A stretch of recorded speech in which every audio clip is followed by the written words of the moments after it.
Hello friends, आप देख रहे हैं अपना चैनल ग्रोइंग गोस। आज हम आपके आगे लेके आए भगवत गीता यथा स्वरूप का अध्याय 2 का पेज नंबर 3, 4 एंड 5। 1 और 2 हम सब पहले दे चुके हैं, आप इसको देख लीजिएगा। आइए देखते हैं फ्रेंड्स। पेज नंबर 2 के बाद ये पेज नंबर 3 है। पेज नंबर 2 पढ़ेंगे तो 3 आपको कनेक्ट हो जाएगा। के अध्ययन में रत सारे विद्यार्थी एक ही विषय के अध्ययन में लगे हुए हैं। सूर्य का प्रकाश, सूर्य का गोला तथा सूर्य लोक की भीतरी बातें, इन तीनों को एक दूसरे से विलग नहीं किया जा सकता। फिर भी तीनों अवस्थाओं के अध्येता एक ही श्रेणी के नहीं होते। संस्कृत शब्द भगवान की व्याख्या व्यास देव के पिता पराशर मुनि ने की है। समस्त धन, शक्ति, यश, सौंदर्य, ज्ञान तथा त्याग से युक्त परम पुरुष भगवान कहलाता है। ऐसे अनेक व्यक्ति हैं जो अत्यंत धनी हैं, अत्यंत शक्तिमान हैं, अत्यंत सुंदर हैं और अत्यंत विख्यात, विद्वान तथा विरक्त भी हैं, किंतु कोई साधिकार यह नहीं कह सकता कि उनके पास सारा धन, शक्ति आदि है। एकमात्र कृष्ण ही ऐसा दावा कर सकते हैं, क्योंकि वे भगवान हैं। ब्रह्मा, शिव या नारायण सहित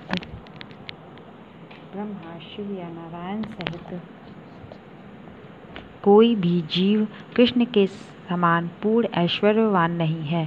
अतः ब्रह्म संहिता में स्वयं ब्रह्मा जी का निर्णय है कि श्री कृष्ण स्वयं भगवान है। ना तो कोई उनके तुल्य है, ना उनसे बढ़कर है।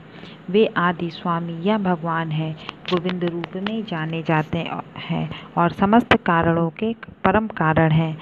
ऐसे अनेक पुरुष हैं जो भगवान के गुणों से युक्त हैं, किंतु कृष्ण परम है, क्योंकि उनसे बढ़कर कोई नहीं है। वे परम पुरुष हैं और उनका शरीर सच्चिदानंदमय है। वे आदि भगवान गोविंद हैं और समस्त कारणों के कारण हैं। भागवत में भी भगवान के नाना अवतारों की सूची है, किंतु कृष्ण को आदि भगवान बताया गया है, जिससे अनेकानेक अवतार तथा ईश्वर विस्तार करते हैं। यहाँ पर वर्णित सारे अवतारों की सूचियाँ या तो भगवान की अंश कलाओं अथवा पूर्ण कलाओं की है, किंतु कृष्ण तो स्वयं भगवान है। अतः कृष्ण आदि भगवान परम सत्य परमात्मा तथा निर्विशेष ब्रह्मा दोनों के उद्गम है। भगवान की उपस्थिति में अर्जुन द्वारा स्वजनों के लिए शोक करना सर्वथा अशोभनीय है। अतः कृष्ण ने कुछ शब्द से अपना आश्चर्य व्यक्त किया। आर्य जैसी सभ्य जाति के किसी व्यक्ति से ऐसी मलिनता की उम्मीद नहीं की जाती। आर्य शब्द उन व्यक्तियों पर लागू होता है जो जीवन के मूल्य को जानते हैं और जिनकी सभ्यता आत्म साक्षात्कार पर निर्भर करती है।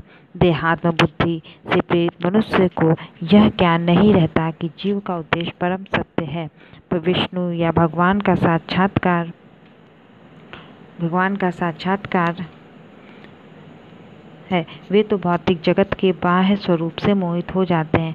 अतः वे यह नहीं समझ पाते कि मुक्ति क्या है। जिन पुरुषों को भौतिक बंधन से मुक्ति का कोई ज्ञान नहीं होता, वे अनार्य कहलाते हैं। यद्यपि अर्जुन क्षत्रिय था, किंतु युद्ध से विचलित होकर वह अपने कर्तव्य से गुमराह हो रहा था। उसकी यह कायरता अनार्यों के लिए ही शोभा देने वाली हो सकती है। कर्तव्य पथ से इस प्रकार का विचलन न तो आध्यात्मिक जीवन में प्रगति करने में सहायक बनता है और न ही इस संसार में ख्याति प्राप्त की जा सकती है। भगवान कृष्ण ने अर्जुन द्वारा अपने स्वजनों पर इस प्रकार की करुणा का अनुमोदन नहीं किया। हे प्रतापपुत्र, इस हीन नपुंसकता को प्राप्त मत हो, यह तुम्हें शोभा नहीं देती। हे शत्रुओं के दमन करता, हृदय की क्षुद्र दुर्बलता को त्याग कर युद्ध के लिए खड़े हो जाओ। तात्पर्य: अर्जुन को प्रथापुत्र के रूप में संबोधित किया गया है। प्रथा कृष्ण के पिता वासुदेव की बहन थी, अतः कृष्ण के साथ अर्जुन का रक्त संबंध था। आदि क्षत्रिय पुत्र लड़ने से मना करता है तो वह नाम का क्षत्रिय है, और यदि ब्राह्मण पुत्र अपवित्र कार्य करता है तो वह नाम का ब्राह्मण है। ऐसे क्षत्रिय तथा ब्राह्मण अपने पिता के अयोग्य पुत्र होते हैं। अतः कृष्ण यह नहीं चाहते थे कि अर्जुन अयोग्य क्षत्रिय पुत्र कहलाए। अर्जुन कृष्ण का घनिष्ठतम मित्र था और कृष्ण प्रत्यक्ष रूप से उसके रथ का संचालन कर रहे थे। किंतु इन सब गुणों के होते हुए भी यदि अर्जुन युद्ध भूमि को छोड़ता है तो वह अत्यंत निंदनीय कार्य करेगा।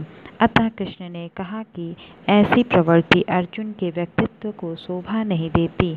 अर्जुन यह तर्क कर सकता था कि वह परम पूज्य भीष्म तथा स्वजनों के प्रति उदार दृष्टिकोण के कारण युद्ध भूमि छोड़ रहा है, किंतु कृष्ण ऐसी उदारता को केवल हृदय दौर्बल्य मानते हैं।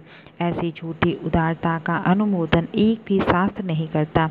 अतः अर्जुन जैसे व्यक्ति को कृष्ण के प्रत्यक्ष निर्देशन में ऐसी उदारता या तथाकथित अहिंसा का परित्याग कर देना चाहिए। अर्जुन उवाच। अर्जुन ने कहा, हे शत्रुहंता, हे मधुसूदन, मैं युद्धभूमि में किस तरह भीष्म तथा द्रोण जैसे पूजनीय व्यक्तियों पर उलटकर बाण चलाऊंगा। तात्पर्य, भीष्म पितामह तथा द्रोणाचार्य जैसे सम्माननीय व्यक्ति सदैव पूजनीय हैं।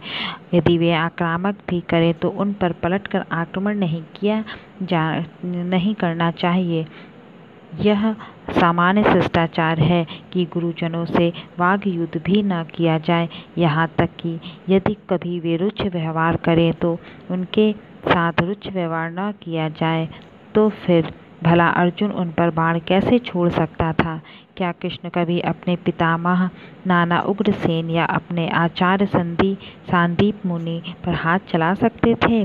अर्जुन ने कृष्ण के समक्ष ही ये तर्क प्रस्तुत किए। हे महापुरुषों को जो मेरे गुरु हैं, उन्हें मारकर जीने की अपेक्षा इस संसार में भीख मांगकर खाना अच्छा है। भले ही सांसारिक लाभ के इच्छुक हों, किंतु तो हैं गुरुजन ही।